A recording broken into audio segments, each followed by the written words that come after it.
सारे भाइयों को और सारी बहनों को भाई राम राम। और जैसा कि भाई मैंने बताया था कि आज 2 बजे हम लोग जिस विषय के बारे में बात करेंगे वो विषय बंगाल में जो हिंसा हो रही है उसके विषय में हम लोग बात करने की कुछ लोग कुछ सोच रहे थे। और इस हिंसा के बारे में ही भाई अ, हम लोग अभी चर्चा करते हैं, देखते हैं, कुछ देर इंतज़ार करते हैं, कुछ आदमी जुड़ते हैं तो, वरना हम अपने वक्त के हिसाब से जो भी हमारी बातें हैं उनको लोगों के सामने रखेंगे। जजमेंट उनको खुद कर लेने दीजिए, ये रहेगा। कुछ देर इंतज़ार करते हैं, एक दो मैक्सिमम 1-2 मिनट के लिए।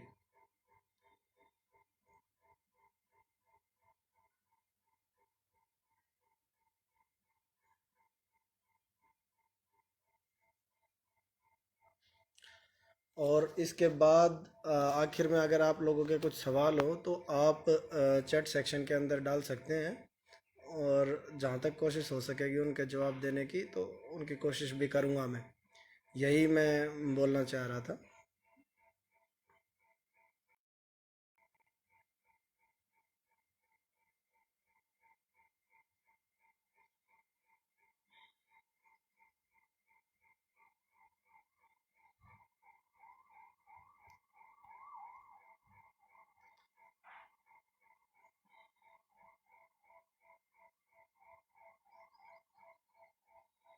करते हैं कुछ देर इंतज़ार, 1 मिनट तक, और फिर चर्चा करते हैं कि बंगाल में ऐसा हुआ क्या है, और उसको वो क्या प्रतिबिंबित करता है, वो क्या रिफ्लेक्ट करता है, और उसके क्या प्रभाव होंगे हमारे समाज के ऊपर और चीज़ों के ऊपर।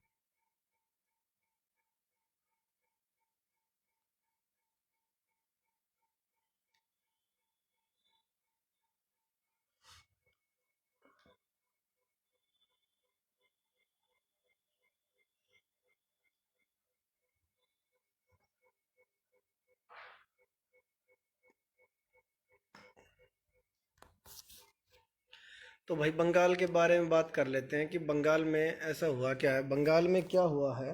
बंगाल में ये तो आप लोगों ने देख ही लिया कि भाई वहाँ पर इलेक्शन के अंदर ममता बनर्जी जीती है, लेकिन उस चीज़ का प्रभाव क्या है, और उसके बाद हिंसा हुई है। ये हिंसा बस इस चीज़ को नहीं दिखाती है कि भाई वहाँ पर कुछ किसी छोटे से स्टेट के अंदर एक इलेक्शन, किसी एक स्टेट के अंदर इलेक्शन हुआ और एक नाराज पार्टी, एक खुश पार्टी, उन्होंने उसके ऊपर हिंसा कर दी। ये हिंसा, इस हिंसा का बहुत बड़ा एक मतलब हो जाता है जब वो एक खास समुदाय के द्वारा की गई हो, और वो खास समुदाय क्या यहाँ पर प्रतिबिंबित करना चाह रहा है कि भाई जो चलेगी उनकी चलेगी। आप लोगों ने अभी बहुत सारी घटनाएं देखी होंगी, एक वीडियो भी वायरल हुई थी, एक लड़की का रेप कर रहे हैं और रेप करते हुए कह रहे हैं अब बोलो जय श्री राम। ये क्या इंगित करता है? ये बस यही इंगित कर रहा है कि या तो आप हमारे हिसाब से चलो, वरना आपको रहने नहीं दिया जाएगा। आपको आपको किसी भी, आप किसी भी चीज़ से अपने आप को परिलक्षित करते हैं, किसी भी तौर पे आप बताना चाहते हैं कि हम इस समाज से और इस चीज़ से जुड़े हुए हैं, तो आपको, आपके साथ आपका हरेसमेंट होगा। अब कुछ चीज़ें हैं भाई जिनको मैं यहाँ पर सामने रखना चाहूँगा। सबसे पहली जो चीज़ है उसके अंदर कि ये बंगाल में हिंसा हुई और कश्मीर में जो हिंसा हुई, क्या उनमें कोई भेद है या वो एक दूसरे से जुड़ी हुई हैं? भाई मेरे हिसाब से उसके अंदर सिर्फ एक ही भेद है। और कश्मीर के अंदर तो जो बहुसंख्यक आबादी थी वो थी मुस्लिम, यहाँ पर बहुसंख्यक आबादी है वो है हिंदू। लेकिन फिर भी ऐसा, मैं इन दोनों को एक साथ क्यों जोड़ रहा हूँ, क्योंकि दोनों के अंदर एक चीज़ समान थी। यहाँ पर लोगों को समझ में नहीं आया, जो भी जिनके ऊपर भी अत्याचार हुआ उन लोगों को समझ में नहीं आया, और जो भी इनका स्टेट का अपरेटस था उनको समझ में नहीं आया कि क्या करे क्या ना करे। एक सन्न अवस्था में आ गए ये, एक स्टार्टल पोजीशन के अंदर स्टार्टल हो गए, स्टन हो गए। कुछ भी उन लोगों को समझ में नहीं आया क्या करे क्या ना करे, जब ये सारी चीज़ें उनको पहले ही बता दी गई थी कि हम लोग इस तरीके से करेंगे। और ये इस टाइप से क्यों कर रहे हैं, मैं आपको थोड़ा सा ये बताना चाह रहा हूँ कि पहले मुस्लिम ब्रदरहुड, पहले जो भी हमारी ये इस्लामिक व्यवस्था होती है, इनका इनकी सोच ये है कि डेमोक्रेसी के अंदर हमारा कुछ भी नहीं हो पाएगा, तो डेमोक्रेसी को कभी भी सपोर्ट नहीं करते थे ये। लेकिन फिर एक बार इन्होंने ये पूरी दुनिया के मॉडल्स को है ना रिव्यू करते रहते हैं, रीड करते रहते हैं, तो जो मुस्लिम ब्रदरहुड है उसने देखा कि कश्मीर के अंदर जो डेमोक्रेटिक फॉर्मेट के अंदर जो इन्होंने शासन के ऊपर कब्जा किया, जो नेशनल कॉन्फ्रेंस ने की थी, उस चीज़ को स्टडी किया। उन्होंने देखा कि भाई हम लोग अगर व्यवस्था के अंदर घुस के एक बार कब्जा कर ले तो वो हमारे लिए ज़्यादा आसान है और हमारे को रिजल्ट भी ज़्यादा देगा। ये चीज़ करके उन्होंने बहुत जगह रेप्लिकेट किया, जैसे हम तुर्की में देख सकते हैं एर्दोगान क्या कर रहा है, वो हो गया। अब ये चीज़ इन्होंने यहाँ पर भी करी। कुछ दिनों पहले सुदर्शन चैनल ने एक चीज़ दिखाई थी कि किस तरीके से हमारे जो आईएएस, जो हमारी सिविल सर्विसेज के जो एग्ज़ाम है, उसके अंदर भर भर के जिहादी लोग आ रहे हैं। और उसके लिए उन्होंने एक जो इसके पीछे जो संस्था काम कर रही थी उसका नाम भी उजागर किया। उसके सिर्फ 2 ही एपिसोड लाइव हो पाए थे कि भाई समाज मतलब कुछ प्रभाव कुछ अपनी तरफ से यूँ सोच लो कि प्रेशर बना करके उसको रोक दिया। वो क्या उजागर करना चाह रहे थे, मैं ये मत सोचिए कि मैं अपने जो मेरा टॉपिक है उससे डाइवर्ट हो रहा हूँ या फिर डेविएट हो रहा हूँ। मैं आपको सारी चीज़ें इसके संदर्भ में ही बता रहा हूँ। क्या हुआ, उन्होंने एक चीज़ डिसाइड कर ली कि अगर हम शासन के अंदर घुसपैठ करेंगे और तब अपने जिहाद का काम करेंगे तब हम लोग ज़्यादा सक्षम हो पाएंगे। मैं आपको कुछ चीज़ बता देना चाह रहा हूँ भाई। इन्होंने सिर्फ अपने राजनीतिक तुष्टीकरण की वजह से, ममता ने क्या किया, जितने भी मुस्लिम थे वहाँ पर पहले से ही 88 जो जातियाँ थी वो पहले से ही ओबीसी के अंदर डाल दी गई थी, मुस्लिम्स। और हालांकि ये बोलते हैं कि भाई ये मानते हैं कि मुस्लिम्स के अंदर जातियाँ नहीं होती है, जातीय व्यवस्था सिर्फ हिंदुओं में ही होती है। तो मुस्लिम्स को आरक्षण क्यों दे दिया गया? अब जो करंट व्यवस्था जो चल रही है बंगाल के अंदर, उसके अंदर अगर 100 मुस्लिम है, 100 मुसलमान है, तो उसके अंदर 95 मतलब 95 जो मुस्लिम है उन सबको आरक्षण मिला हुआ है। इस आरक्षण से क्या हुआ, जो उधर के जो मूल जो आदमी हैं वो परेशान हो गए। आप लोगों ने क्या किया, हमारे स्टेट ने क्या व्यवस्था बनाई, हिंदुओं को तो डिसइंटीग्रेट कर दिया। किस व्यवस्था के ऊपर? जातीय व्यवस्था के ऊपर, भाई क्षेत्रीय व्यवस्था के ऊपर कि भाई ये ट्राइबल एरिया हो गया, ट्राइबल जोन हो गया, ये पहाड़ी एरिया हो गया। आपने उनको तो तोड़ दिया, इनको इंटीग्रेट कर दिया और उनको भाई शासन के अंदर उनको दो तरीके के फायदे दिए आपने। एक तो अल्पसंख्यक के तौर पे और ऊपर से हमारी जो जातीय व्यवस्था है उसका भी फायदा उठाने दिया। इससे वे हमारे शासन के अंदर घुस गए हैं। जो हमारे ये शासन में घुसे हैं, एक तो उनको इस चीज़ की बढ़त मिल रही है। रही सही कसर, जो भी ये लोग, जो भी हम लोग जिस तरह भी इसकी ममता के बारे में वो करेंगे, हिंसा का तो आपने प्रतिरूप देखा है। मतलब जो हिंसा का जो उन्होंने काम करके दिखाया है, ये दूसरा रेप्लिका है किस चीज़ का, जो डायरेक्ट एक्शन डे उन्होंने किया था। पहली बार डायरेक्ट एक्शन डे जब हुआ था भाई, जब देश आज़ाद हो रहा था, लेकिन उस वक्त एक अच्छी चीज़ थी, उसका प्रतिकार जो मतलब विरोध आया था वहाँ का ही लोकल जो लोग थे उन्होंने ही उसका प्रतिकार किया था। किस तरीके से? गोपाल पाठा नाम का एक बंदा था, उसने जो भी उसके पास शस्त्र थे उसका प्रयोग करके 2 दिन मुस्लिम लीग ने जब डायरेक्ट एक्शन डे के ऊपर जब हिंदुओं को मारा, तो उसका प्रतिकार तौर पे उन्होंने तो जितना उन्होंने किया था उतना तो किया, एडिशनल और दे दिया उनको। तो इससे जो मुस्लिम लीग थी वो भी घबरा गई। वो पूरी मुस्लिम लीग खुद जाती है, आप इतिहास के अंदर देख सकते हैं, उससे समझौता करने के लिए। किससे? गोपाल पाठा से। गांधी की कोई अपील नहीं हुई थी, गांधी गया वहां पर हिंदुओं का रोष को शांत करने के लिए, जबकि शुरुआत एक दूसरे समुदाय के थ्रू की गई थी, जो जिसको जो अपने आप को रिलीजन ऑफ पीस बोलता है, और जिसकी जो पीस की स्पेलिंग है वो PIECE है। समझ गए होगे आप, PEACE नहीं है। तो आप समझ लो वो टुकड़ों टुकड़ों के अंदर विश्वास रखते हैं। जब उनके ही एक और मतलब और क्रूर तौर पे जब उनको वैसा ही जवाब दिया, तो उनको है ना उस चीज़ का मतलब समझ में आया। मुस्लिम लीग ने भाई तभी उसके साथ समझौता किया। और मुस्लिम लीग की उस वक्त सोच ये थी कि भाई कैलकाटा को जो पाकिस्तान है, पूर्वी पाकिस्तान, उसके अंदर ले लो, हमारा पाकिस्तान तब बचा। अब जो चीज़ है, लेकिन अब की बार हम देखते हैं ये जो हिंसा हुई इसमें हिंदुओं का कोई प्रतिकार ही नहीं आया। क्यों नहीं आया? क्योंकि हम लोग जो हैं हिंदू, हम हिंदुओं को शत्रु बोध ही नहीं है। हम लोग ये नहीं सोचते हैं कि भाई हमारा शत्रु है कौन। पिछले 1000 साल से हमारे ऊपर लगातार, पिछले 1000 साल से हमारे ऊपर लगातार हमले हो रहे हैं, लगातार हमले हमले हो रहे हैं। लेकिन हम लोग सोच रहे हैं कि भाई ऐसा तो नहीं है, ऐसा कुछ भी नहीं है, हम लोगों को शत्रुबोध है ही नहीं। मैं आपको भाई ज़्यादा इतने 1000 साल पुरानी तो मैं इतनी तो कोई किसी बात पे मैं लेके नहीं जाऊंगा। मैं आपको लेटेस्ट जो हमारे सामने जो चीज़ें हुई हैं ना, उनके बारे में बताना चाह रहा हूँ कि भाई एक वैश्विक तौर पे किस तरीके से उस चीज़ का रिफ्लेक्शन दिखता है हमारे को बंगाल के अंदर। वैश्विक तौर पे एक घटना हुई, उस घटना को आप ले लीजिए भाई, ट्विन टावर का कोलैप्स हो गया। भाई क्या नाम है, आपको पता होगा, छब मतलब 2001 के अंदर जो वर्ल्ड ट्रेड सेंटर था यूएसए का, उसको जो भी एरोप्लेन थे, जो नॉर्मल एरोप्लेन थे, उनसे उसको भाई क्या नाम है, उनको गिरा दिया गया। उससे क्या नुकसान हुआ? उससे नुकसान ये हो गया भाई, एक तो उन्होंने पूरे समाज को एक संदेश दे दिया कि हमने ये काम किया। दूसरा, उन लोगों ने क्या ये चीज़ की भाई क्या नाम है, जैसे ही ये वर्ल्ड ट्रेड सेंटर पर अटैक हुआ, उसके बाद एक ऑर्गेनाइजेशन है, उसने आज तक के जितने भी टेररिस्ट अटैक हुए हैं उन सब को काउंट किया। और आपने देखा भी होगा, नहीं तो मैं उस चीज़ को अपनी फेसबुक प्रोफाइल और हर जगह है ना उसको पोस्ट कर दूंगा, कि उसने जितने भी अटैक हुए हैं ट्विन टावर के अटैक होने के बाद उन सब को काउंट किया, उसके बारे में डिटेल कैच की पूरे वर्ल्ड के अंदर घूम करके। तो उन्होंने बताया कि अभी तक 13,000 से ज़्यादा जिहादी अटैक हो चुके हैं, जिसको इन टेररिस्ट ऑर्गेनाइजेशन ने या किसी भी चीज़ ने अपने ऊपर क्लेम कर लिया है। ये तो वो चीज़ है जो वो हिंसा के तौर पे कर रहे हैं। अब उसके अंदर ये हमारी हिंसा नहीं आती है। आपको मैं बता देता हूँ, 2001 के बाद 13,000 अटैक हो चुके हैं। आपको मैं एक बुक बताना चाहूँगा, वो आप लोगों को मैं सजेस्ट करूँगा। वो हर भाषा के अंदर उपलब्ध है भाई, हिंदी में भी है, इंग्लिश में भी है, जिस भी भाषा के अंदर आप लोग पढ़ना चाहें, बंगाली में भी है, गुजराती में भी है, हर भाषा के अंदर उपलब्ध है। उसका नाम है अंडरस्टैंडिंग मोहम्मद।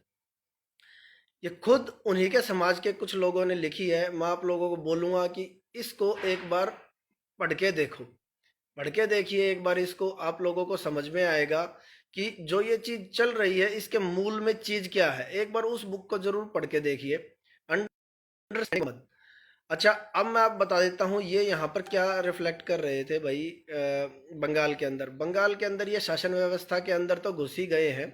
और जब इन शासन व्यवस्था के अंदर ये लोग घुसे हैं तो ये कहीं ना कहीं अपना प्रभाव बना करके अपना प्रभाव दिखा भी रहे हैं। अब आप एक चीज़ देखो, हमारा अब इसके अंदर मैं एक तरीके से जो हमारी जो केंद्रीय सत्ता है उसका भी एक तरीके से फेलियर मानता हूँ। क्योंकि केंद्रीय सत्ता को कहीं ना कहीं एक रेड लाइन ड्रॉ करनी पड़ेगी, आपको एक लाइन खींचनी पड़ेगी कि उसके बाद आप लोग ये कह सके भाई सब कुछ चलेगा, इसके बाद नहीं चलेगा। आपके देश के गृह मंत्री का हेलीकॉप्टर वहां पर उतरने नहीं दिया जाता। आपके देश के जो हमारे देश की जो सेनाएं हैं, चाहे जो अर्धसैनिक बल हैं, जिस तरह सीआरपीएफ होगी, उनके ऊपर हमला करके दिखा रहे हैं। सीबीआई को आप उतरने नहीं दे रहे, तो वो क्या अपने आप को दिखाना चाह रहे हैं? वो आपको एक देश का, हमारा एक राज्य अपने आप को हमारे जो संघीय व्यवस्था है उससे ऊपर दिखाने की कोशिश कर रहा है। वो क्या समझाने की कोशिश कर रहा है? और आप उसके ऊपर कोई वक्तव्य भी नहीं दे रहे, तो इस बात से क्या है? ये आपकी नेग्लिजेंस है। आप कब तक इस डिनायल मोड के अंदर रहेंगे कि भाई ये इस डिनायल मोड की वजह से आपको कितना कितना आपको वो होना पड़ा है, झुकना पड़ा है। अब मैं आपको भाई एक चीज और आपके नजरों में लाना चाहूंगा। कोई भी जो चीज होता है ना, हमारे को उस जगह की जो जमीनी तौर पे उस चीज को देखना पड़ता है कि भाई क्या ये जो हम लोग इसका अध्ययन कर रहे हैं, क्या उसके जो मापदंड है वे वही हैं? यहाँ के लोग जो अपने हिसाब से जो तर्क कर रहे हैं, वो क्या कर रहे हैं भाई, यहाँ पर दो कोई भी पार्टियां होगी, वो इलेक्शन लड़ रही थी। और जैसे हमारे यूँ समझ लो उत्तर भारत में होता है, पंजाब हरियाणा या दक्षिण भारत में होता है, एक जीत गई, ऐसा नहीं है। वहाँ पर जो चीज़ें चल रही हैं, वहाँ पर जीने और मरने का सवाल है। हमारी जो कोई भी आदमी होता है, वो आप एक पहले से ही एक जो बनी हुई व्यवस्था है उसके मतलब उसके अपोजिट के अंदर एक ये बोलता है कि मैं आपको एक बढ़िया व्यवस्था दूंगा। तो लोग उस वक्त ये सोचते हैं कि ये एक बढ़िया व्यवस्था तो देगा, लेकिन क्या ये मेरी सुरक्षा भी कर पाएगा? आपने उन लोगों के मन में एक आस तो जगा दी कि भाई हम आपको एक बढ़िया व्यवस्था देंगे, सोनार बांग्ला बनाएंगे, लेकिन उनके लिए जीने मरने का सवाल है। वो लोग ये सोच रहे थे कि भाई इसको एक बार ये तो देखो कि इसके अंदर दम है या नहीं। आपके जो बातें थी और आपके जो कार्य थे वे दोनों एक दूसरे के अपोजिट है। कार्य आपने क्या करके दिखाया, हमारे को यहाँ पर दो तरीके के डुअल आइडेंटिटी दिखने लग रही है। भाई वैश्विक तौर पे तो आपने बहुत मतलब अपने आप को बहुत स्ट्रांग दिखाया है, लेकिन आप अगर हम हिंदुस्तान के तौर पे देखें तो आपने क्या दिखाया है। आपके देश के गृह मंत्री का हेलीकॉप्टर उतरने नहीं दिया जाता, सीबीआई को कैद कर लिया जाता है। अब वो क्या करके दिखा रही है कि उन्होंने 14 दिन के लिए क्वारंटाइन कर दिया। ये तो भाई इलेक्शन के बाद की व्यवस्था है। तो इस चीज से क्या जाहिर जाएगा, लोग कभी भी उसूलों के साथ नहीं जाते, उसूल रह जाते हैं। लोग सत्ता को देखते हैं, शक्ति किसके पास है, कौन शक्ति का प्रतिबिंब है यहाँ पर, कौन शक्ति को परिलक्षित करता है। हम यहाँ पर देख रहे हैं कि एक औरत जिस जो कुछ है भी नहीं, सिर्फ बिना बात के उसको अपने ऊपर चढ़ावा देने लग रहे हैं, उसको बढ़ावा देने लग रहे हैं कि भाई तू है क्या, सौदा क्या है तेरा। आप लोग उस चीज को, हमारी जब आप एक चीज सोच के देखिए, हमारी व्यवस्था यही है, इसी व्यवस्था का प्रयोग करके वो अपनी पावर को दिखा पा रही है, और उसी व्यवस्था को लेकर के हम अपनी लाचारी दिखा रहे हैं। तो भाई कहीं ना कहीं हमारे जो केंद्रीय सत्ता है उसकी भी भाई ये एक तरीके से मैं फेलियर ही मानूंगा कि उन्होंने कोई रेड लाइन ड्रॉ नहीं की है कि भाई इसके पार आप लोग नहीं जा सकते हैं। और क्यों नहीं किया आप लोगों ने ये रेड लाइन ड्रॉ, ये आपको करनी पड़ेगी। और अगर आप इस टाइप से नहीं करेंगे तो आप देखेंगे कि जितनी भी हमारे देश की जो फॉल्ट लाइन है, फॉल्ट लाइन मैंने पहले भी इस्तेमाल किया था, मैं एक बार फिर इसको थोड़ा एक्सप्लेन कर दूं। फॉल्ट लाइन से मेरा मतलब है कि भाई जिस भी चीज़ के ऊपर हमारे देश के अंदर अव्यवस्था पैदा की जा सकती है, मतलब सिस्टम के खिलाफ लेके जाया जा सकता है भाई, चाहे वो जातीय तौर के ऊपर हो जाए, चाहे वो किसी भी तौर पे हो जाए। भाई किसी क्षेत्र के अंदर भाई जातीय चीज़ें बहुत ज़्यादा उभारी जा सकती हैं, किसी में क्षेत्रीयवाद उभारा जा सकता है। क्षेत्रीयवाद से मेरा मतलब है भाई ये यहाँ का लोकल है, ये यहाँ का लोकल नहीं है। भाई भाषाई तौर पे आ सकती है, जैसे भाई क्या नाम है, तमिलनाडु के अंदर होता है कि भाई हमारी भाषा सबसे बढ़िया है, आपकी भाषा हमारी सबसे पुरानी है, या आपकी सबसे पुरानी है, किसी भी तौर पे उन सारी फॉल्ट लाइन को उजागर किया जाएगा। भाई जो भी, अब हमारा जो विपक्ष है उसको एक चीज समझ में आ गई है कि वो इस तरीके से तो मोदी को हरा नहीं पाएंगे, तो हम लोग क्या करें, जो भी ये फॉल्ट लाइन है इन सबको उजागर कर देते हैं।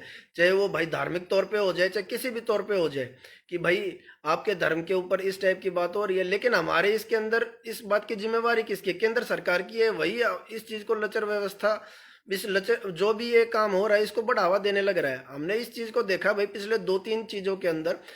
मैं आप एक चीज और सब बोल देना चाहता हूँ, ये नहीं है कि भाई मैं इस चीज के खिलाफ हूँ और आप ये इसके खिलाफ, भाई ये ऐसा खाम खा काम कर रहे हैं, अगली बार इनका विरोध करके दूसरों को सपोर्ट कर दो। काम इन्हीं से करवाना है, काम इन्हीं से ही करवाना है, लेकिन दबाव इतना बना करके रखना है, इनकी इनकी कान और इनकी गर्दन मरोड़ के रखनी है, काम इनसे ही करवाना है। तो भाई हमने सीए के उसके अंदर देखा भाई, इन्होंने एक रोड को कब्जा लिया। जो भी ये हमारा जो एक समाज था, मुस्लिम समाज था या एक समुदाय था, उसने रोड को कब्जा लिया। अरे भाई आपसे एक रोड खाली नहीं हो रहा है तो आप क्या करके दिखाओगे,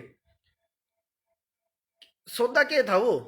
फिर आप एक चीज और देखिए, आप इन चीजों को क्या बढ़ावा देने लग रहे हो। फिर दूसरा आप लोगों ने ये दिखाया भाई, फिर ये होता है कि हमारे देश के अंदर एक आपदा आ जाती है।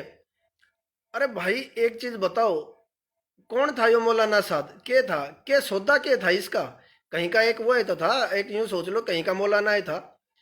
पुलिस इसका पिछवाड़ा ना पीट सके थी, इसके इसके चुतड़ लाल नहीं कर सके थी ना।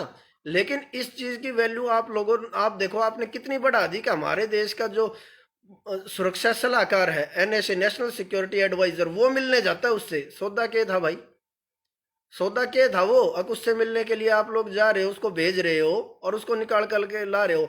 आज तक नहीं पकड़ा गया है वो। और वो अपनी भाई ऑडियो वो देता था, ये करता था, ये आपकी क्या चीजों को इंगित करता है। पहले हमारा जो समाज था ना चीजों को भूल जाता था, लेकिन अब हमारा जो समाज है वो पढ़ता है। ठीक है, वो ये देख रहा है कि यहाँ पर चीजें होने क्या लग रही हैं। और आप लोग यूं सोच रहे हो कि भाई आप इस डिनाइल मोड के अंदर हो कि भाई लोग इस चीज को भूल जाएंगे।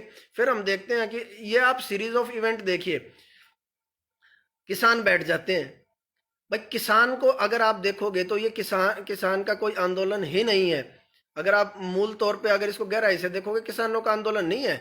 यहाँ पर सब लोग जितने भी हैं वो अपने राजनीतिक फायदे के लिए बैठे हुए हैं। कुछ लोग यूं सोच रहे हैं कि भाई इन लोगों की भावनाओं से हम लोग वो करके हमारा हो सकता है कुछ लोग जानने लग जाएं या कुछ भी हो सकता है, सबका अपने अपने भाई स्वार्थ है। अभी भाई ज़्यादा मैं अपने टॉपिक से डेविएट नहीं होऊंगा, मैं इस चीज़ को इसलिए इंगित कर रहा हूँ ताकि मैं सरकार की ये चीज़ दिखा सको। भाई आप अपना दम नहीं दिखा रहे हैं। जिस चीज़ के लिए आपको 303 303 सीटें दी गई थी, उस चीज़ को लिए आप क्या कर रहे हैं? किसान आंदोलन इन्होंने, भाई आप एक चीज़ सोच के देखो, हमारे यहाँ पर एक हमारे यहाँ पर जो शहीद होता है ना, भारत देश के झंडे के लिए, भारत देश के झंडे के लिए अपनी जान दे देता है, ठीक है।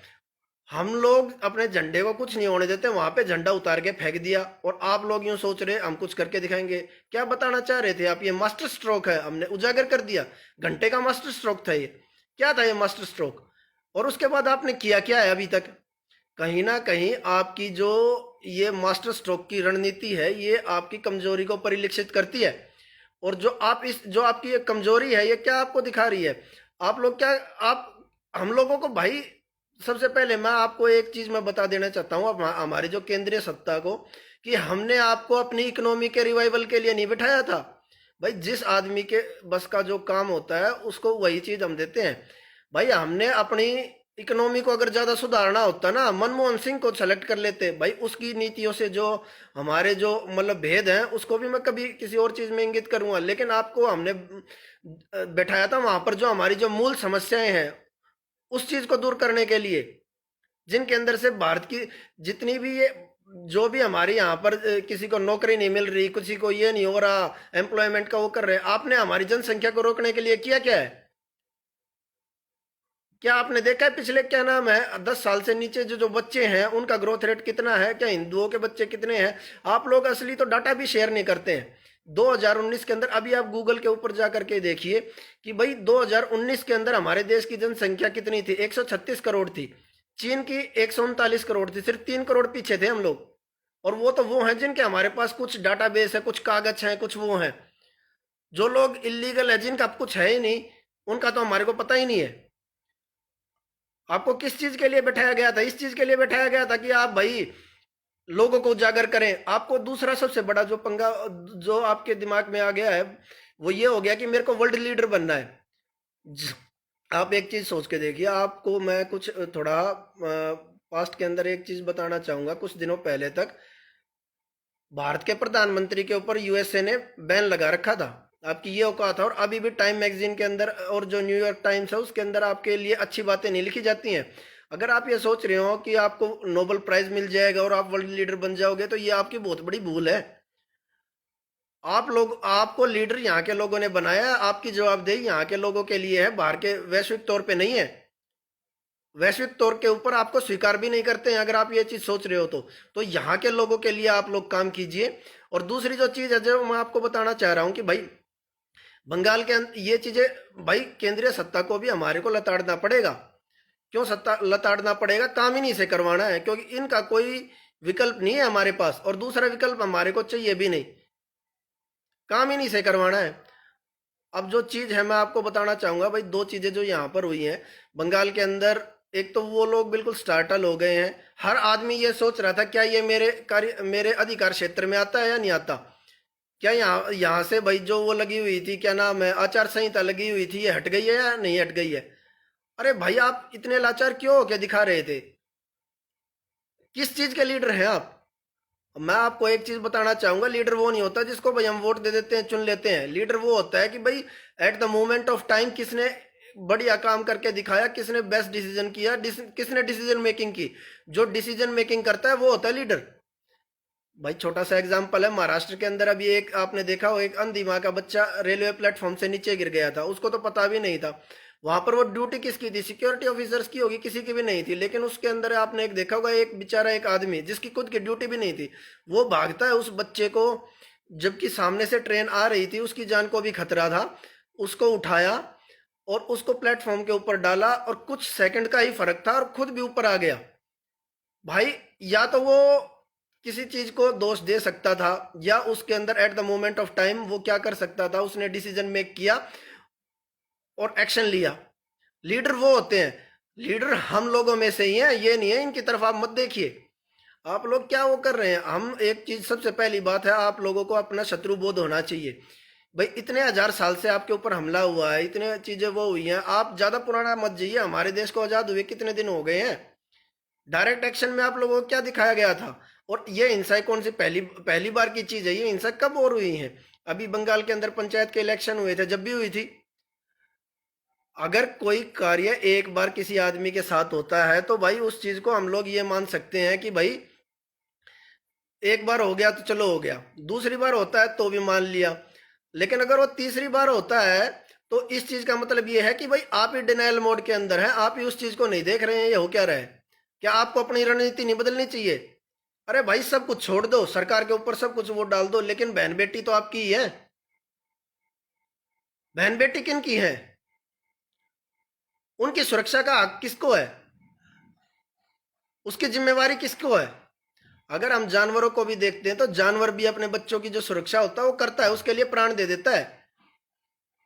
अपने परिवार की सुरक्षा के लिए हमने नहीं देखा, डिस्कवरी चला के देख लेना। हम नहीं देख रहे हैं ये चीजें। आप लोग हाय हमारे को मार दिया, हमारे को मार दिया। और जितने भी आप लोग ये चीज देखोगे, क्या आप लोगों के ऊपर जो हमले हुए किस चीज से हुए हैं। AK-47 यूज करी थी उन्होंने। क्या क्या इस्तेमाल किया था। लाठी डंडे, जिसको हम दराती बोलते हैं, हंसिए, ज्यादा से ज्यादा ये यूज किए होंगे, आग लगा दी होगी। आपके पास क्या नहीं था। लाठी नहीं थी, वो नहीं थी। अरे रसोई तो होगी, मिर्च तो खाते होगे। और आप तो भाई क्या नाम है, वैसे ही नॉन वेज होते हैं बंगाल के लोग। हर चीज में मिर्च मसाला नहीं डाल सकते आंखों में। आप लोगों को, आप लोग इतने लाचार क्यों हो गए हैं। आप लोगों को ये क्यों लगता है कि भाई दूसरा हमारे को बचाने आएगा जब जा करके हमारा काम होगा। मैं आप लोगों को एक चीज और बता देना चाह रहा हूं, जो दूसरों के कंधे के ऊपर भाई, जिस समुदाय से आप आते हैं, दूसरों के भरोसे तो भाई अर्थी जाती है। आप भाई क्षमा चाहूंगा, ये बीच में कुछ आ गया था, कुछ इशू हो गया था तो रुकना पड़ गया। हाँ मैं आपको बताना चाहूंगा, तो भाई आप लोग अपनी जिम्मेवारी से भी दूर नहीं भाग सकते हैं। अब भाई हम मानते हैं कि पूरा स्टेट आपके खिलाफ है, लेकिन आप अपना संख्या बल भी तो देखिए। अब भी 75%, अभी भी आप जो है 70% से ज्यादा हैं या 65% से ज्यादा हैं। आपको मैं एक चीज बताता हूँ, प्रतिकार अगर आप लोग करते हैं, मतलब जवाब देते हैं, तो भाई कोई आदमी आपको 4 मुक्के मार रहा है, 2 आप भी दर दीजिए, 5वां नहीं उठेगा। और आप लोग क्या करना चाह रहे थे वहां पर, वहां आप वहां से भाग गए। कहाँ कहाँ से भागोगे आप लोग। यहाँ पर देखो भाई, जो हमारा केंद्रीय सत्ता का जो दोष है उसको मैंने बताया, और वो भी हमने बताया भाई, केंद्रीय सत्ता अगर इसी टाइप से इसी टाइप से डिनाइल मोड के अंदर रही तो ये हर जगह से जाएगी। क्योंकि लोग हमेशा जो शक्तिशाली है उसके साथ रहना पसंद करते हैं। आप अपनी शक्ति का प्रदर्शन ही नहीं कर रहे। अगर इतनी शक्ति, भाई मैं अपने पर्सनल लेवल पे बोल रहा हूँ, अगर मैं खाली DM भी होता है, कुछ भी होता ना, मैं उस स्टेट की CM की औकात दिखा देता। वो तो पाया में पड़ी घूमती। भाई आदमी को अपनी सत्ता पहचाननी पड़ेगी, अपनी शक्ति पहचाननी पड़ेगी। केस कौन रजिस्टर करता है। अरे केस तो रजिस्टर जो जो हमारी पुलिस व्यवस्था है उसके अंदर सबसे जो नीचे वाला आदमी है वही करता है। वकील क्या करते हैं, जो केस जो रजिस्टर किया है उसके ऊपर जिरह करते हैं, मतलब डिबेट करते हैं। लेकिन केस कौन बनाता है, वही तो बनाता होगा। अरे किन के आदमी मारे जा रहे हैं, किन लोगों के आदमी मारे जा रहे हैं। आपके ही समुदाय के तो होंगे वो। दूसरे का, किसी और का घर फूक रहा है तो ये मत सोचिए भाई वो कल को आपका नहीं फूकेगा। और आप लोग भाई, मैं आप ये तो मैंने बंगाल के तौर पे बात की, मैं भारतीय तौर पे बता रहा हूँ। हमारा देश जिस तरफ बढ़ रहा है वो बढ़ रहा है एक सिविल वॉर की तरफ। आप लोग क्या करना चाह रहे हैं। आप लोग ये सोच रहे हैं कि भाई मेरे को, आप लोग भाई तरक्की पाइए। मैं चाहता हूं कि भाई अपने जीवन में आप लोग आगे बढ़े, सब कुछ करें। मैं अपने तौर पे नहीं कह रहा, लेकिन आप अपनी आसपास की वस्तु स्थिति है उसको भी नहीं देख रहे हैं। जानबूझकर शुतुरमुर्ग बनने की जरूरत नहीं है कि आपने अपना जो सिर है उसको डाल लिया है। भाई सबसे पहले तो अपने जो भी आपके संसाधन है उनकी सुरक्षा का इंतजाम खुद कीजिए। ठीक है।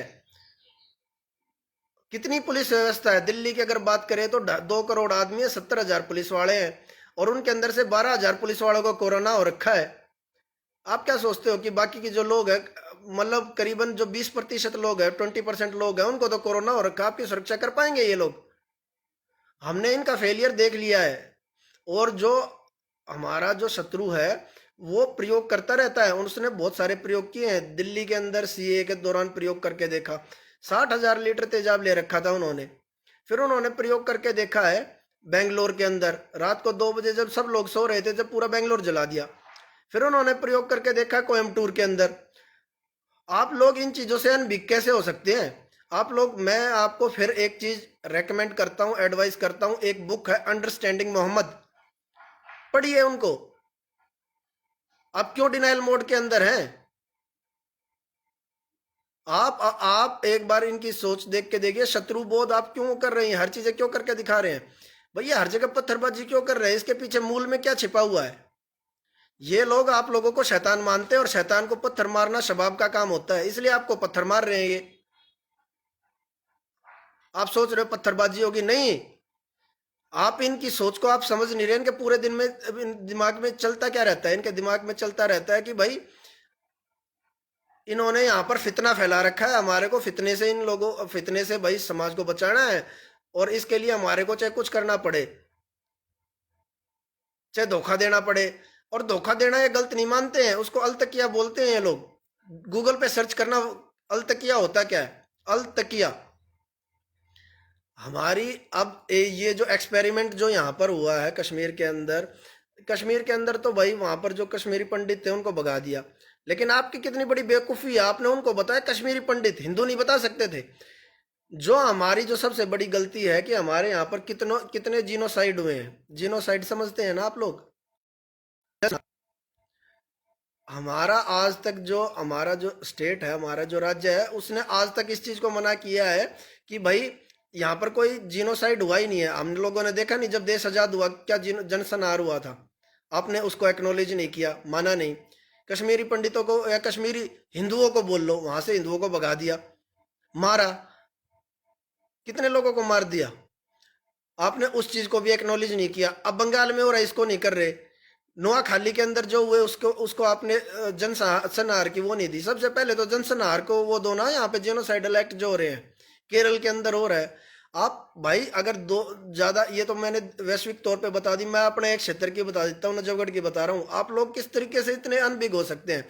आप एक चीज देखना, नजफगढ़ के जितने भी एंट्री पॉइंट है, नजफगढ़ के एंट्री पॉइंट, चाहे वो साई बाबा मंदिर से आगे भाई ये हो जाए, जो वो पार्क है उसके पास की बात हो जाए, चाहे भाई नजफगढ़ के चाहिए, चाहे आप छावले की तरफ से एंट्री कर लो, चाहे भैया आप बहादुरगढ़ की तरफ से, झाड़ोदा की तरफ से एंट्री कर लो, चाहे आप नजफगढ़ के एंट्री पॉइंट के लिए आप लोग इधर नांगलोई की तरफ से कर लो।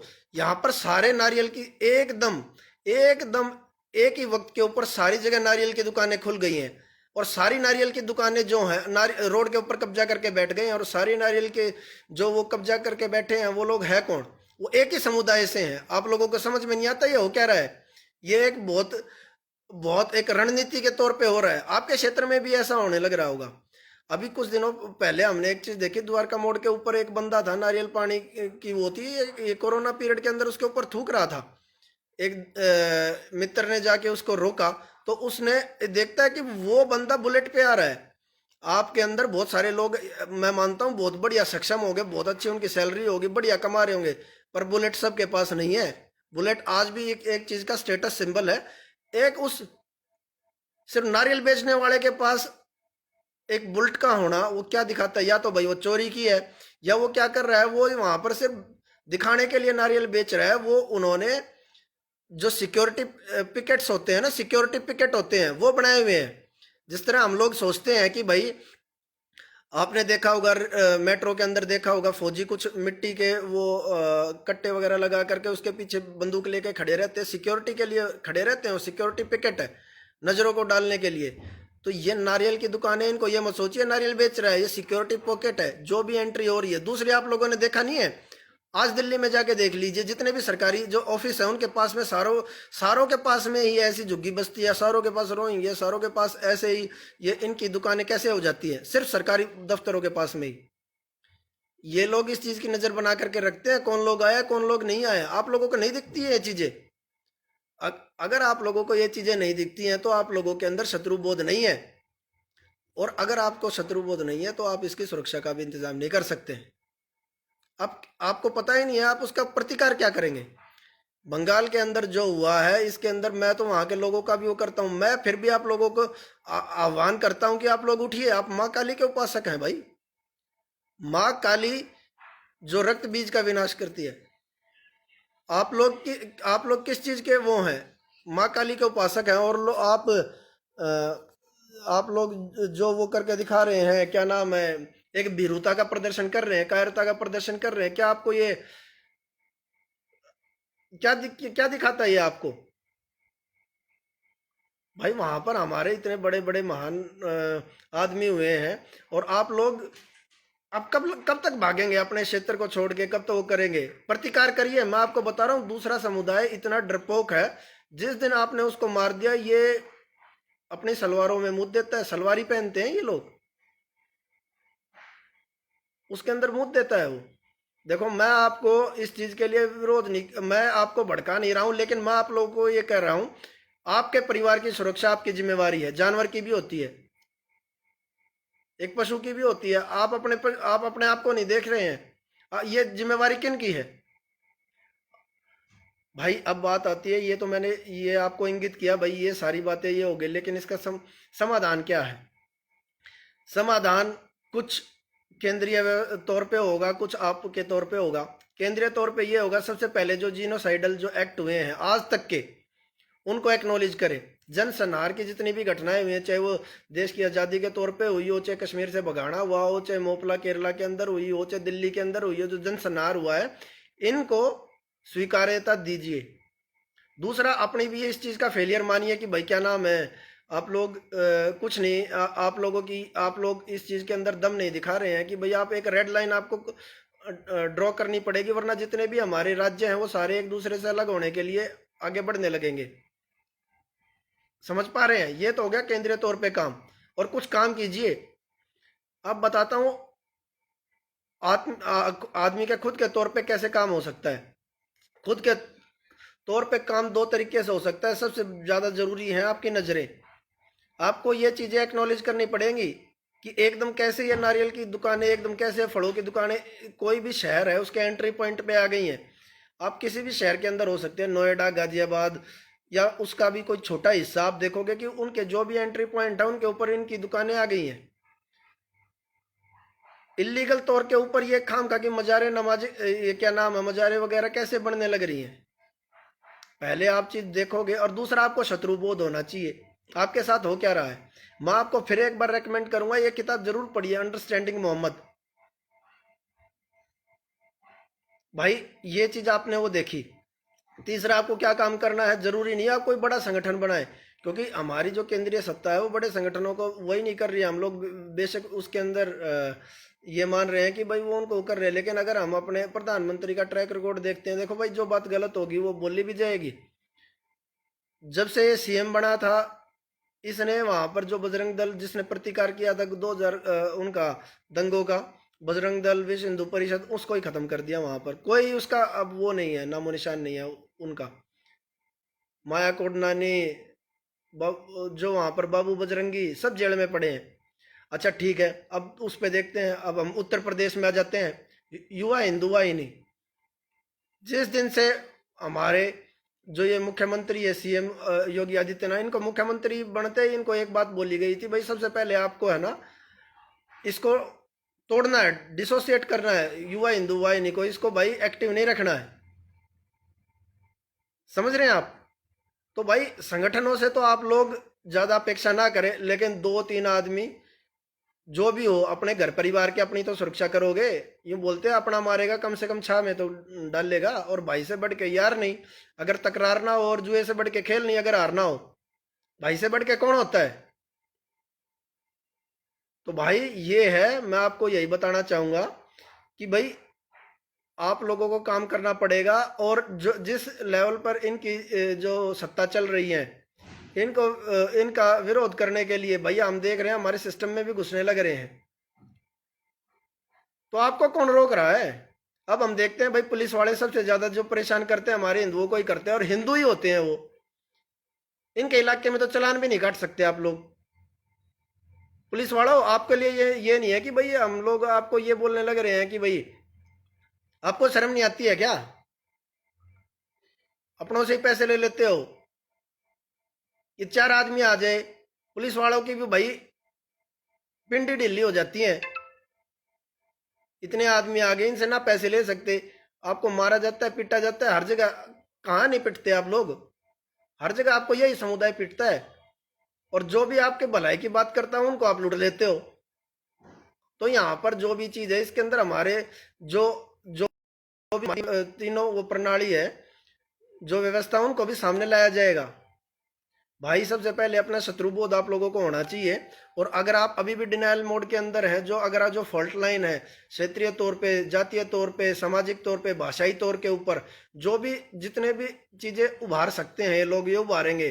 भाई तो हमारी भाषा अच्छी है, ये यहाँ का ये सड़ा बिहारी है, ये कड़ा है, ये गोरा है, ये क्या नाम है, इस टाइप से सारी चीजें उभारेंगे ये लोग। भाई मैं इस जात का हूँ, मैं सबसे ऊपर हूँ, तू सबसे नीचे है, मेरा शोषण हुआ है, इनकी कभी नहीं बनती, ये पाखंडी होते हैं। ये हमेशा इस टाइप से करते रहते हैं। ये आपके अंदर ही क्यों होता है?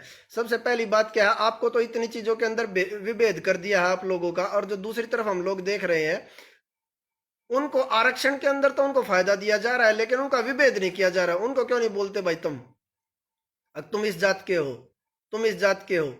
वहां पर क्यों नहीं करते पसमानदा और अशराफ के पसमानदा आंदोलन को, उसको क्यों नहीं सपोर्ट करते हो आप लोग? यही मैं आप लोगों को कहना चाहूंगा भाई। ये मेरी बात थी जो मैं इसके अंदर रखना चाह रहा था। और बाकी भाई किसी भाई के कोई सवाल हो तो आप लोग बोल सकते हो।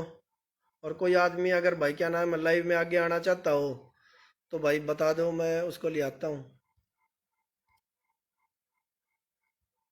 अब भाई नीतीश शर्मा लिखते हैं, ये एक और है सारे, और हम चूतिया बना रखे हैं इन नेताओं ने। भाई देख, नेताओं नेताओं का तो काम है भाई ये, ठीक है, लेकिन हम लोग भी तो इस चीज को डिनाइल मोड के अंदर हैं। आप लोगों हम लोग भी तो इस चीज को देख रहे हैं। आप लोग अपने ही क्षेत्र के अंदर जाइए, मेरे को नहीं पता भाई नीतीश कौन से शहर के अंदर आप रहते हो, लेकिन मैं आपको एक चीज बता देता हूँ। आप अपने शहर के एंट्री पॉइंट पे जाइएगा, वहां पर आप चीज देखिएगा, वहां पर जितनी भी आज के टाइम पे, कोरोना के टाइम पे जो भी नारियल की दुकानें पाएंगे ना, वो सारी इसी समुदाय की पाएंगी। एंट्री पॉइंट के ऊपर क्यों, सिक्योरिटी पॉइंट बनाए हुए इन्होंने, चेक पॉइंट बनाए हुए हैं।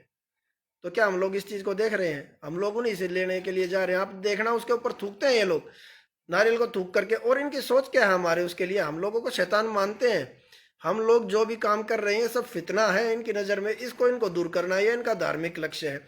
जो अगर आप लोगों की जो सोच है, आप लोगों की जो सोच है, ये सोचते हैं कि भाई क्या नाम है, भाई और घटिया होंगे, मेरे वाला तो बढ़िया है, बढ़िया बोलता है, मेरे से बढ़िया व्यवहार रखता है, भाई यही आपकी सबसे बड़ी भूल है। इसी को अल तक क्या बोलते हैं, गूगल पे सोचना। मैं आपको एक चीज और बता देना चाह रहा हूँ, मैं किसी उसके विरोध में नहीं हूँ।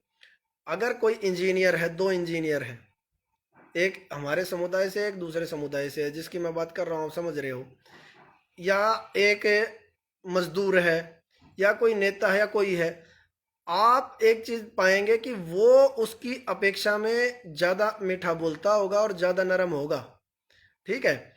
ये ऐसा क्यों है? इनको इस चीज की, इस बात की स्पेशल ट्रेनिंग इनकी बुक में दी गई है कि आपको इस टाइप से बोलना है। तो ये आपके सामने हद से ज्यादा पोलाइट और वो बनने की वो करेंगे, क्योंकि इनको वो इस चीज के अंदर उनको ये बताया जाता है, इस बात का आपको स्वभाव मिलेगा। और ये करके आपके साथ अलतकिया करना है। अलतकिया क्या है वो भी चीज आप देख लीजिएगा।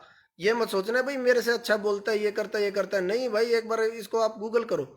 और आप भाई नीतीश शर्मा बोल रहे हैं, एक संगठन बनाओ जहां जिस भी भाई की जरूरत हो सबके साथ खड़ा होना पड़ेगा। और मैं उत्तम नगर में रहता हूँ, यहाँ फ्रूट माफिया बन रखा है, सारे क्रिमिनल हैं ये फ्रूट वाले। तो भाई आप देखो ना, अब मैं आपको बता देता हूँ, संगठन मत बनाओ। संगठन बनते ही क्या होता है, राजनीति होती है। मैं इसका वो बनूंगा, मैं ये करूंगा, इसने ऐसे कर दिया। आप अपने आप को सक्षम बनाओ। अब आप सोचोगे तो किसी भी हिंदू के घर में पहले कम से कम फूकनी तो होती थी। फूकनी क्या करते थे, फूक मार लेते थे वो। जरूरत पड़ी तो भाई उसका इस्तेमाल भी किसी तौर पे हो सकता था। अब हमारे घर के अंदर डंडा भी नहीं है, कुछ भी नहीं है। कल को जब ये सीए का जब ये हुआ था तो लोगों के पास कुछ भी नहीं था, उनको समझ में नहीं आया क्या करे क्या नहीं करे। सबसे पहले अपनी सिक्योरिटी का इंतजाम खुद करो, ठीक है। अगर आपके पास जो भी चीज़ नहीं है, अपना भाई सुरक्षा के लिए जो भी चीज़ हो सकती है, क्योंकि हम हमारे को पता है कि जब भी ये चीज़ें होंगी तो ये किसी किसी आग्नेय अस्त्र का इस्तेमाल बहुत कम होगा। इस्तेमाल किसका होगा? जो चीज़ें दैनिक प्रयोग में होती हैं, आपके पास वो होनी चाहिए। और एक बात बताऊं, इस्तेमाल करने में डरो मत। आज तक हमारे देश के अंदर किसी भी मर्डर केस वाले को फांसी नहीं हुई है। आपको ये चीज़ बता देना चाह रहा हूँ, किसी को भी नहीं हुई है। हमारे कानून व्यवस्था को भी देखिए। भाई कोई और सवाल हो तो और बताओ। मैं कह रहा हूँ संगठन बनाने के बजाय अपना एक दो आदमियों का गिरोह ही बना लो, वो ज़्यादा रहेंगे। आप एक दूसरे के लिए ज़्यादा वफादार रहेंगे, मतलब बोलिए भाई एक दूसरे के लिए ज़्यादा जवाबदेह रहेंगे। संगठन मत बनाओ, क्योंकि कभी भी कोई संगठित शक्ति होती है, वो गिरती है तो भाई पूरा का पूरा समाज वो गिर जाता है। लेकिन अगर कोई असंगठित चीज़ें होती हैं तो उसको कंट्रोल करना भारी होता है। हमने एक चीज़ देखो, मैं छोटा सा एग्जांपल देना चाहूँगा। चीन हमारे पड़ोस में एक देश है, उसके अंदर जिसने भी राज किया है ना, 600 700 साल राज किया है। क्यों किया भाई? ऐसा क्या कारण हो गया? वहां पर जो सारी चीजें थी ना, केंद्रीय सत्ता के पास होती थी, तो वो क्या करता था, केंद्रीय सत्ता ढही, पूरा देश गुलाम। जबकि हम अपना देश का एक एग्जांपल देखते हैं, हमारे यहाँ पर कभी भी आप देखोगे केंद्रीय तौर के ऊपर कभी भी कोई भी चीज है ना, वो इतनी शक्तिशाली नहीं रही है। तो आप कभी भी देखिए, छोटे मोटे मुगल आ जाते हैं या कोई भी आ जाते हैं, प्रतिकार करने के लिए कोई ना कोई खड़ा हो जाता है। महाराणा प्रताप हो जाता है, महाराजा सूरजमल हो जाते हैं, और भाई महाराजा छत्रपति जो शिवाजी हैं वो हो जाते हैं। वो सारे खड़े हो जाते हैं, क्योंकि भाई जो हमारी जो पावर थी वो डिसेंट्रलाइज थी। तो आपको मैं संगठन बनाने के मुकाबले में आपको बोलूँगा, आप कुछ आदमियों का ही अपना गिरोह बनाओ, वो करो। और सबसे पहले अपनी सुरक्षा के लिए जो आपका सामान है वो तो इकट्ठा कर लो, और इस्तेमाल करने में घबराओ मत। क्या होगा? कुछ नहीं होता है। और आप लोग हो कौन? आप लोग ये भी तो सोचो कि आप किसी राजा के बेटे हो। चीज़ों से भाग क्यों रहे हो? जब चीज़ों से भागते हो तभी आपके साथ ये होती है। यही बंगाल में हो रहा है, वो सोच रहे कोई और हमारी जिम्मेवारी निभाने के लिए आएगा। भाई नीतीश शर्मा सारे मेरठ मुजफ्फरनगर में क्रिमिनल है जो फ्रूट वाले उत्तर नगर में जुड़ रहे हैं। प्रशासन का साथ होना बहुत ज़रूरी है, लेकिन पुलिस प्रशासन इनके पैसे खा के बिके बैठा है। भाई ये तो करेगा, भगा तो सकते हो, जरूरी है। कोरोना के अंदर मुंह तो छिप ही सकता है, और यही सरकार वो कर रही है, अपना मुंह ढक के रखो। तो इनको तो भगाया भी जा सकता है। आप अपनी जिम्मेवारी से क्यों भाग रहे हो? ये किन को परेशान करेंगे? अभी उत्तम नगर की अगर हम लोग चीज देखते हैं तो वहां पे एक मस्जिद बनने लग रही है, उसकी परमिशन नहीं है फिर भी बन रही है। अरे ईंट तो वहीं से आती होंगी, उसके लिए ट्रक तो आता होगा। कुछ नहीं कर सकते भाई, अपने घर में ईंट उठा ले जाओ, और कुछ ना तो अपना बाथरूम वाथरूम कुछ तो बना सकते हो। मैं आपको बता देता हूँ मैं आपको बता देता हूँ, व्यक्तिगत पुरुष का कोई विकल्प नहीं होता है। व्यक्तिगत पुरुष का कोई भी विकल्प नहीं है, आपको आगे आना पड़ेगा। 1,000 रेडी है भाई, तो क्या हो गया यार? 1,000 रेडी है तो लड़ाई झगड़ा मैंने देखा कि हाथ तो धोया के चल लिया करें, बाकी तो खड़े रहे करें। चला के देख, जिस दिन चला होगा दूसरा डर जाया होगा। जब बराबर का दम जब नहीं दिखेगा ना अगले में दम है, तो दूसरे की हिम्मत ढीली होया करे। तो भाई ये जो आपको ये चीज दिखाई जाती है कि भाई इसके साथ इतने वो हैं, ये एक तरीके से आपके ऊपर मानसिक दबाव बनाने का तरीका है, कुछ नहीं है। आप करके देख लेना, आप करके देखना, कोई नहीं आता साथ, बस खड़े रहते हैं। हमने काम करे हैं। व्यक्तिगत पुरुष का कोई भी विकल्प नहीं है, आपको विकल्प दिखाना। आप अगर ये चीज सोच रहे हैं कि इस चीज से भाग करके आप लोग और आपकी जिम्मेवारी कोई और निभाएगा, तो नहीं। और सुनो, मैं आपको एक चीज और बता देता हूँ। भाई ने लिखा 1,000 रेडी है भाई। देखो भाई, हर आदमी में इतनी डेयरिंग नहीं होती। किसी में कोई आदमी डेयरिंग बाज हो जाए, किसी में कुदरतन ये सारी चीज हो जाए हैं, हो जाती है कुदरतन भगवान की तरफ से। कोई आदमी साहसी होता है, कोई नहीं होता। तो भाई इसका क्या क्या किया जाए, इसका तुमने बढ़िया सवाल किया। अगर किसी के अंदर साहस की कमी है तो क्या करो, तो भी लोगों को दिखाओ, ठीक है। अगर भाई क्या नाम है जो मैंने आपको बताया, अगर आप पुरुष दिखाएं, पुरुष अगर आप पुरुष आपका है, देखो, अगर आप पुरुषवान है तो बहुत बढ़िया है। अगर नहीं भी है ना तो सिर्फ दिखावा करो, जो इसका रिजल्ट आता है वो बराबर ही आता है, एक ही आता है। अगर साहस आपके अंदर नहीं है तो साहसी होने का प्रदर्शन करो, रिजल्ट आपको सेम ही मिलेगा, आप करके देखना। और कुछ आप पहली बार कोई काम करोगे तो हो सकता है आप उस टाइप से नहीं कर पाओ, लेकिन दूसरी तीसरी बार करोगे तो आपको समझ में आएगा ये कोई बड़ी चीज नहीं है। तो पुरुष का कोई विकल्प नहीं है। अगर आपके पास साहस नहीं है तो साहस का दिखावा करो, पर रिजल्ट सेम ही मिलता है। करके देखना भाई, करके देखिए। मैंने एक बहुत, मैं इसको एक अपनी भाषा के अंदर दूसरे तरीके से ही बोल सकता हूँ, लेकिन वो होगी एक तरीके से, मैं फिर ये होगा भाई किसी के अंदर भी जान सी तो फूक दी लेकिन भड़का दिया। लेकिन मैं फिर भी आप लोगों को एक बहुत शुद्ध हिंदी के तौर पे बता रहा हूँ। अगर नहीं है आप में दम तो प्रदर्शन करो, दम बन जाएगा। दिखावा करो, बन जाएगा। और कभी भी इनकी संख्या से घबराने की जरूरत नहीं है। दिलेर आदमी अकेला ही काम करता है। बस यही आप लोगों को बताना चाहूंगा। बाकी भाई, राम राम, जय राम जी की, जय हिंद। और शास्त्रों से और शस्त्रों से, दोनों से अपने जुड़ाव रखिए, क्योंकि आप सांस्कृतिक तौर पे टूट गए हैं। इस वजह से आप शस्त्रों को भी आपने छोड़ दिया। हमारे सारे भगवानों के हाथ में हथियार हैं। आपके घर में कितने हैं? रख सकते हो ना, एक बड़ी मूर्ति ला के रख लो, एक बड़ी मूर्ति ला के रख लो, शेरा वाली माता की रख लो, किसी की रख लो, किसी की ला के रख सकते हो। उनके हाथ में, उनके उसमें असली हथियार दे दो। भाई मूर्ति के तौर पे ही आए हैं ये लोग, ये चीज तो उनकी जो मूर्ति बनी है उसमें जरूरी है हमारे को रखनी, असली चीज रख लो जो भी उनके मन में हथियार है, बस हो गया काम। आप लोगों को मैं आपको तरीका बता दे रहा हूं, और समाज जो हमारी केंद्रीय व्यवस्था है उसको भी बता रहा हूं। मैं आपको दोनों तरीके बता देता हूं। आपके घर के अंदर जो मूर्ति है, आप बड़ी मूर्ति ले आओ।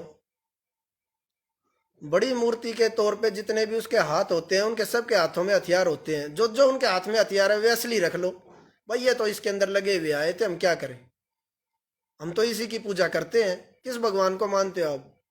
भोलेनाथ को मानते हो तो त्रिशूल रख लिया, शेरा वाली माँ को रख लिया, एक हाथ में तलवार है, एक में वो है, एक में धनुष बाण है। बजरंग बली को मानते हो, गदा धर ली भाई, कर लो, दो तीन मूर्ति रख लो भाई, इनकी पूजा करते हैं बस। कोई सुरक्षा नहीं करेगा, और एक बार उसको उठा कर जरूर देख लिया करना। आपके हाथ को इतनी इतनी इस चीज का ज्ञान होना चाहिए कि भाई इसके अंदर वजन कितना है, कल को उठाना पड़ जाए। रोज एक बार उठा के देख लेना, उसको चलाना अपने आप सीख जाओगे। समझ रहे हो? फिर से सुन दो।